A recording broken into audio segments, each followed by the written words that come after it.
നിവാലക്ഷൻ രാജീവ് ചന്ദ്രശേഖർ ഒരു ടെക്നോക്രാറ്റാണ്, ഒരു political technocrat come ബിസിനസ്മാനാണ്. അതെ.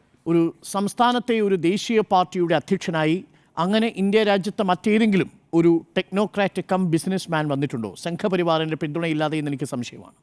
കേരളത്തിലില്ല. എന്തായാലും സംഘപരിവാറിൻ്റെ പശ്ചാത്തലമില്ലാതെ ഒരു നേതാവ് എത്തുന്നു എന്നുള്ളതാണ്. അതും തിരുവനന്തപുരത്ത് ശശി തരൂരിനെ 83,000 വോട്ട് കുറച്ച് വിറപ്പിച്ച ഒരു നേതാവാണ്. കേരളം പിടിക്കുമെന്നാണ് രാജീവ് ചന്ദ്രശേഖർ പറയുന്നത്. മുൻപിൽ വെല്ലുവിളികളില്ലേ? നിശ്ചയമായും മുൻപിൽ അതിശക്തമായ വെല്ലുവിളികളാണ് രാജീവ് ചന്ദ്രശേഖറിൻ്റെ മുന്നിലുള്ളത് എന്ന് തന്നെയാണ് എൻ്റെ അഭിപ്രായം. അതിൻ്റെ സൂചനകൾ ഇന്ന് ഈ അദ്ദേഹത്തെ സംസ്ഥാന അധ്യക്ഷനായി പ്രഖ്യാപിക്കുന്ന ചടങ്ങിൽ നിന്ന് തന്നെ ലഭ്യമാണ്. നമുക്കറിയാമല്ലോ, കഴിഞ്ഞ ഏതാനും മാസങ്ങളായിട്ട് കേരളം ചർച്ച ചെയ്തുകൊണ്ടിരുന്ന ഒരു കാര്യമാണ് ആരായിരിക്കും BJPയുടെ അടുത്ത അധ്യക്ഷൻ എന്നുള്ളത്. അപ്പോൾ അതിൽ 4 പേരുകളാണ് പ്രധാനമായും നമ്മൾ പറഞ്ഞു കേട്ടത്. 1, കെ സുരേന്ദ്രൻ തന്നെ തുടരാനുള്ള സാധ്യത. 2, രാജീവ് ചന്ദ്രശേഖർ വരാനുള്ള സാധ്യത. 3, MT രമേശ് അധ്യക്ഷനാകാനുള്ള സാധ്യത. 4, ശോഭാ സുരേന്ദ്രൻ അധ്യക്ഷയാകാനുള്ള സാധ്യത. അപ്പോൾ ഈ സാധ്യതകൾ കഴിഞ്ഞ ഏതാനും മാസങ്ങളായി കേരളത്തിലെ മാധ്യമങ്ങൾ നിരന്തരം വാർത്തയായി കൊടുത്തുകൊണ്ടിരുന്നു.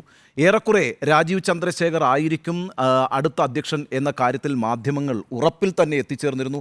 അന്നൊക്കെ പ്രമുഖ നേതാക്കളെല്ലാം പറഞ്ഞുകൊണ്ടിരുന്നത് ഈ പാർട്ടിയെക്കുറിച്ച് പണ്ട് പിണറായി വിജയൻ പറഞ്ഞ വാക്കുകൾ കടമെടുത്തുകൊണ്ട് നിങ്ങൾക്കൊരു ചുക്കും അറിയില്ല എന്നാണ്. ഏതായാലും മാധ്യമങ്ങളുടെ പ്രവചനം ഇപ്പോൾ കൃത്യമായിരിക്കുന്നു. രാജീവ് ചന്ദ്രശേഖർ അധ്യക്ഷനായി തന്നെ വന്നിരിക്കുന്നു എന്ന കാര്യം വ്യക്തമാണ്. ഇനി ആ സ്വാഭാവികമായും ഈ അധ്യക്ഷ സ്ഥാനത്തേക്ക് വരാൻ ആഗ്രഹിച്ചിരുന്ന പല ആളുകളും ആ പാർട്ടിയിലുണ്ടല്ലോ. അവരൊക്കെ അസംതൃപ്തരാണ് എന്ന കാര്യത്തിലൊരു സംശയവുമില്ലല്ലോ. അതുതന്നെയാണ് രാജീവ് ചന്ദ്രശേഖർ നേരിടാൻ പോകുന്ന ആദ്യത്തെ വെല്ലുവിളി. കാരണം ആ അസംതൃപ്തരായിരിക്കുന്ന ആരും ചെറിയ ആളുകളായിട്ട് നമ്മൾ കാണേണ്ടതില്ല. ഇപ്പോൾ MT രമേശ് കൃഷ്ണദാസ് പക്ഷത്തിൻ്റെ ബാക്കപ്പ് ഉള്ള വലിയ പ്രധാനപ്പെട്ട നേതാവാണ്. അദ്ദേഹം എത്രയോ കാലമായിട്ട് ജനറൽ സെക്രട്ടറി ആയിട്ടിരിക്കുന്നു. ഒരു പ്രാവശ്യം കണ്ട് ഉപാധ്യക്ഷനായിട്ടുണ്ട് എന്നുള്ളത് ഒഴിച്ചാൽ വലിയ പദവിയിലേക്കൊന്നും അദ്ദേഹം വന്നിട്ടില്ല. പാർലമെൻ്ററി പദവിയിലേക്കും വന്നിട്ടില്ല. അദ്ദേഹം ജയിച്ചു വന്നിട്ടില്ല, മത്സരിച്ചിട്ടുണ്ട്. എങ്കിൽ കൂടിയും അദ്ദേഹത്തിന് കേന്ദ്രത്തിൽ വലിയ പദവിയൊന്നും ലഭിച്ചിട്ടുമില്ല. അപ്പോൾ MT രമേശിനെ പോലൊരാൾ അധ്യക്ഷനാകാതെ പോയതിനകത്ത് കൃഷ്ണദാസ് പക്ഷത്തിന് അതൃപ്തിയുണ്ടെന്ന്. അതേപോലെ തന്നെ ശോഭാ സുരേന്ദ്രൻ താൻ അധ്യക്ഷയാകുമെന്ന് പ്രതീക്ഷിച്ച ആളാണ്. കാരണം ഈ വനിതാ പ്രാതിനിധ്യം അടക്കമുള്ള കാര്യങ്ങൾ BJP വലിയ രീതിയിൽ മുന്നോട്ട് കൊണ്ടുപോകുമ്പോൾ കേരളത്തിൽ അവർക്കൊരു വനിതാ അധ്യക്ഷൻ ഉണ്ടാകാനുള്ള സാധ്യതയുണ്ടെന്നും അങ്ങനെയാണെങ്കിൽ അതിന് യോഗ്യയായ ആൾ താനാണ് എന്നും ശോഭാ സുരേന്ദ്രൻ വിചാരിച്ചിരുന്നു. ആ അതൃപ്തി ശോഭയ്ക്കുണ്ട്. ഇപ്പോൾ ഈ സമയത്ത് തെരഞ്ഞെടുപ്പിലേക്ക് പോകുന്നൊരു ഘട്ടത്തിൽ ഒരു നേതൃമാറ്റം ഉണ്ടാകില്ല എന്നും കഴിഞ്ഞ ഏതാനും തെരഞ്ഞെടുപ്പുകളിൽ നയിക്കുകയും ചില വിജയങ്ങൾ ഉണ്ടാക്കുകയും ചെയ്തയാൾ എന്നുള്ള നിലയ്ക്ക് കെ സുരേന്ദ്രൻ തന്നെ തുടരും എന്ന് സുരേന്ദ്രപക്ഷവും സുരേന്ദ്രപക്ഷത്തോടൊപ്പം നിൽക്കുന്ന V മുരളീധർ പക്ഷവും വിചാരിച്ചിരുന്നു. അവിടെയും അത് സംഭവിച്ചില്ല. അപ്പോൾ അത്തരം ചില അസംതൃപ്തികൾ നിശ്ചയമായും ആ പാർട്ടിക്കുള്ളിൽ പുകയുന്നു എന്നുള്ളത് തന്നെയാണ് രാജീവ് ചന്ദ്രശേഖർ നേരിടുന്ന ആദ്യത്തെ വെല്ലുവിളി. ഇന്നത്തെ ഈ സമ്മേളനത്തിൽ വളരെ പ്രധാനപ്പെട്ട ഒരു കാര്യമുണ്ടല്ലോ. ആദ്യം പ്രസംഗിച്ചത് സ്ഥാനമൊഴിയുന്ന അധ്യക്ഷൻ എന്നുള്ള നിലയ്ക്ക് കെ സുരേന്ദ്രനാണല്ലോ. കെ സുരേന്ദ്രൻ എന്താണ് പ്രസംഗിച്ചത്? അതിൽ തന്നെ ഈ വെല്ലുവിളിയുടെ സൂചനയുണ്ട് എന്നാണ് ഞാൻ പറയുന്നത്. കെ സുരേന്ദ്രൻ പ്രസംഗിച്ചത് കഴിഞ്ഞ 5 വർഷത്തെ തൻ്റെ അധ്യക്ഷനായുള്ള പ്രവർത്തന കാലത്തെ നേട്ടങ്ങളെ ഉയർത്തിക്കാണിക്കുവാൻ വേണ്ടിയിട്ടാണ് സുരേന്ദ്രൻ കൂടുതൽ സമയവും ചെലവഴിച്ചത്. അതിന് അദ്ദേഹം 5 വർഷം എന്ന് പറഞ്ഞില്ല, മറിച്ച് കഴിഞ്ഞ 1 ദശാബ്ദക്കാലം എന്നാണ് പറഞ്ഞത്. ഇപ്പോൾ സ്ഥാനമൊഴിയുമ്പോൾ താനെല്ലാം നേടിക്കഴിഞ്ഞിരിക്കുന്നു എന്ന് പ്രഖ്യാപിക്കുന്നതും പറയുന്നതും ശരിയല്ല എന്ന് മനസ്സിലാക്കുന്ന കെ സുരേന്ദ്രൻ എന്താ ചെയ്തത്? കഴിഞ്ഞ 1 ദശാബ്ദക്കാലമായിട്ട് കേരളത്തിൽ വലിയ മുന്നേറ്റം നടത്താൻ BJP എന്ന സംഘടനയ്ക്ക് കഴിഞ്ഞിട്ടുണ്ട്. അദ്ദേഹം പറഞ്ഞ വാക്കുകൾ ഇങ്ങനെയാണ്: ശക്തമായ ബഹുജന അടിത്തറ ഇന്ന് BJPക്കുണ്ട്. നന്നായി ചലിക്കുന്ന സംഘടനാ മെഷീനറിയുണ്ട്. കഴിഞ്ഞ 1 ദശാബ്ദം പാർട്ടിയുടെ വളർച്ചയുടെ ദശാബ്ദമാണ്. ഇനി വരുന്ന ദശാബ്ദം BJPക്ക് കേരളം ഭരിക്കാനുള്ള ദശാബ്ദമാണ്. ആ ദശാബ്ദത്തിൽ BJPയെ നയിക്കാൻ ഭാഗ്യം കിട്ടിയിരിക്കുന്നത് രാജീവ് ചന്ദ്രശേഖരനാണ്. അതായത് മണ്ണൊരുക്കം ശരിയായിരിക്കുന്നു, എല്ലാ കാര്യങ്ങളും ഞങ്ങൾ നടപ്പാക്കി കഴിഞ്ഞിരിക്കുന്നു, ഭാഗ്യം സിദ്ധിച്ചിരിക്കുന്നത് എന്നാണ് പറഞ്ഞത്. അപ്പോൾ ഇനിയിപ്പോൾ ഇങ്ങോട്ട് വന്നിട്ട് ഈ പാർട്ടി അങ്ങോട്ട് നയിച്ചിട്ട് കൃത്യമായി അങ്ങ് അധികാരത്തിലെത്തിക്കാൻ കഴിയുന്ന രീതിയിൽ ഇവിടെ എല്ലാ കാര്യങ്ങളും ശരിയായിരിക്കുന്നു എന്നാണ് സുരേന്ദ്രൻ പറഞ്ഞു വെച്ചിരിക്കുന്നത്. ആ പണിയെല്ലാം ഞങ്ങൾ, പ്രത്യേകിച്ച് ഞാൻ, എടുത്തു കഴിഞ്ഞിരിക്കുന്നു എന്ന് തന്നെയാണ് അദ്ദേഹം ഭംഗ്യന്തരേണ പറഞ്ഞു വെച്ചിരിക്കുന്നത്. അതൊരു ചെറിയ വെല്ലുവിളിയല്ല. കാരണം എന്താണെന്ന് വെച്ചാൽ ഇതാ ഇവിടെ ഇപ്പോൾ ഒരു സംഘടന എന്നുള്ള നിലയ്ക്ക് BJP കരുത്തുറ്റ ഒരു സംഘടനയാണ്.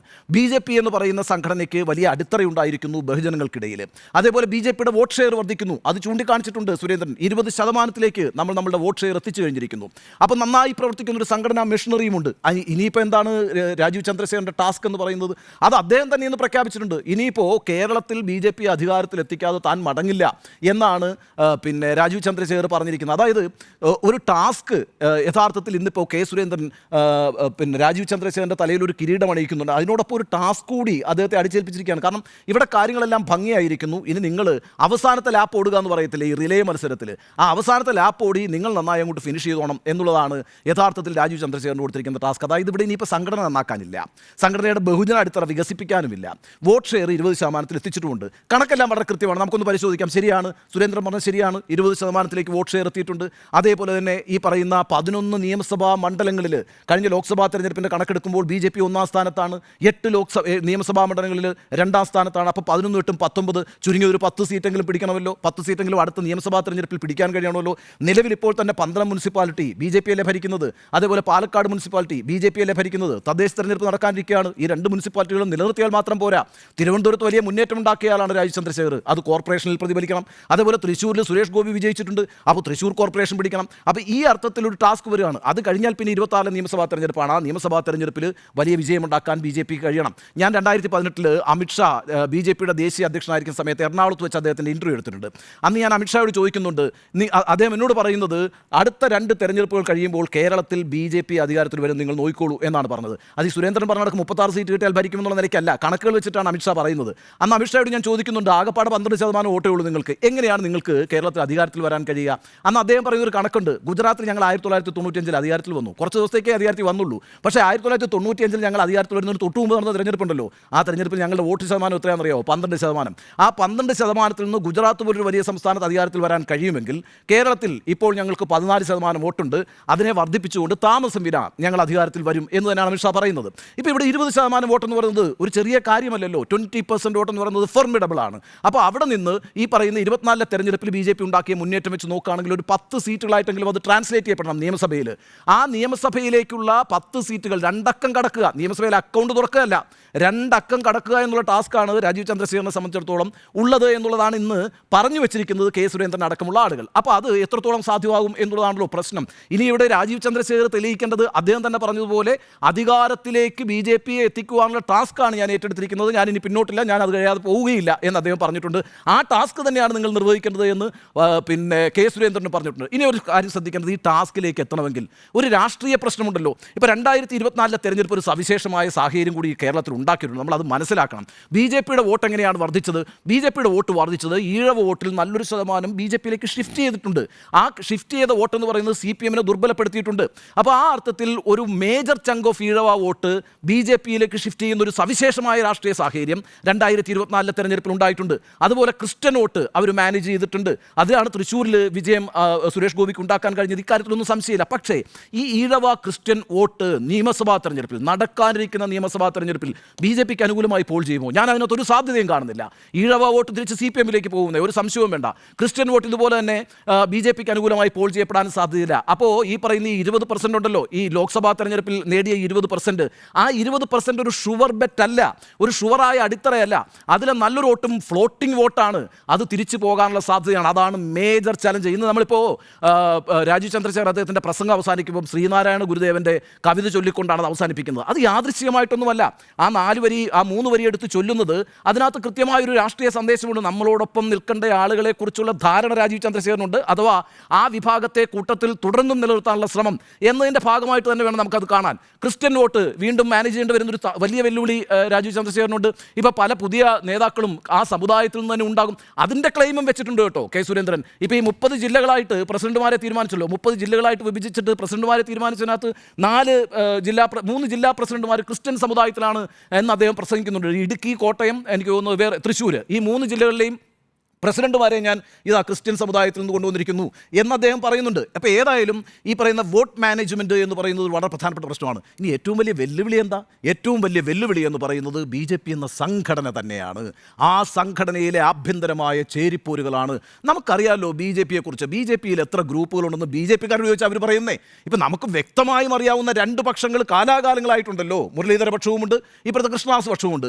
അവസാന ഘട്ടത്തിൽ നമ്മൾ കേട്ടത് മുരളീധര പക്ഷത്തിനകത്ത് നിൽക്കുന്ന കെ സുരേന്ദ്രൻ്റെ വേറൊരു പക്ഷമുണ്ട് എന്നുള്ള നിലയ്ക്കാണ്. അപ്പോൾ ഈ ഫൈറ്റ് വളരെ ശക്തമായിട്ട് BJPക്കകത്ത് നിൽക്കുന്നുണ്ട് എന്നുള്ളതാണ്. ഇതിനകത്ത് ആരുടെ പിന്തുണ പിന്നെ രാജീവ് ചന്ദ്രശേഖരന് കിട്ടും? ഞാനൊരു സാധ്യതയും ഈ 2 വിഭാഗങ്ങളുടെയും പിന്തുണ കിട്ടുമെന്ന് ഞാൻ പ്രതീക്ഷിക്കുന്നത്. ഒന്നാമത്തെ കാര്യം എന്ന് വെച്ചാൽ മുരളീധരനെ സംബന്ധിച്ചിടത്തോളവും സുരേന്ദ്രനെ സംബന്ധിച്ചിടത്തോളം രാജീവ് ചന്ദ്രശേഖർ ഒരു പരാജയമാണെന്ന് തെളിയിക്കേണ്ടത് അവരുടെ ആവശ്യം കേട്ടോ. കേരളത്തിൽ അവരുടെ ആവശ്യമാണ്, അതുകൊണ്ട് അവർ കൂട്ടത്തിൽ നിൽക്കുമെന്ന് ഞാൻ വിചാരിക്കുന്നില്ല. പിന്നെ ഒരു പ്രശ്നം എന്താ? കൃഷ്ണദാസ് പക്ഷത്തിൻ്റെയാണ്. കൃഷ്ണദാസ് പക്ഷത്തിനൊരു ഇപ്പോൾ തന്നെ ഒരു അവരൊരു അഗ്രീഡ് പാർട്ടിയല്ലേ, കാരണം അവർ പ്രൊജക്റ്റ് ചെയ്യുന്ന MT രമേശിനെ അല്ലേ. MT രമേശിന് നടക്ക് വീണില്ലല്ലോ. സോ സ്വാഭാവികമായിട്ടും അവർക്കും ഒരു എന്താ പറയുക അവരുടെയും ഒരു സഹകരണം ഉറപ്പാക്കാൻ രാജീവ് ചന്ദ്രശേഖരന് കഴിയുമോ എന്ന കാര്യത്തിൽ എനിക്ക് സംശയമുണ്ട്. അപ്പോൾ ഈ രണ്ട് പക്ഷങ്ങൾ രണ്ടായിട്ട് നിൽക്കുമ്പോൾ പിന്നെ രാജീവ് ചന്ദ്രശേഖരന് മുമ്പിലുള്ള ഓപ്ഷൻ എന്താ? ഒരു പുതിയ ടീമിനെ ഡെവലപ്പ് ചെയ്ത് കൊണ്ടുവരിക എന്നുള്ളതാണ്. പുതിയ നേതാക്കളെ ഉയർത്തിക്കൊണ്ടുവന്ന് ഒരു യുവ നേതൃമുഖത്തെ മുന്നോട്ട് വെച്ച് ഈ സംഘടനയെ ചലിപ്പിക്കാൻ കഴിയുമോ, അഥവാ അതിന് ശ്രമിച്ചാൽ അത് വിജയത്തിലെത്തിക്കാൻ കഴിയുമോ? ഇത്തരത്തിലുള്ള വെല്ലുവിളി ആഭ്യന്തരമായി രാജീവ് ചന്ദ്രശേഖരനെ സംബന്ധിച്ചിടത്തോളം ഉണ്ട്. അതും ഒരു ചെറിയ വെല്ലുവിളിയല്ല.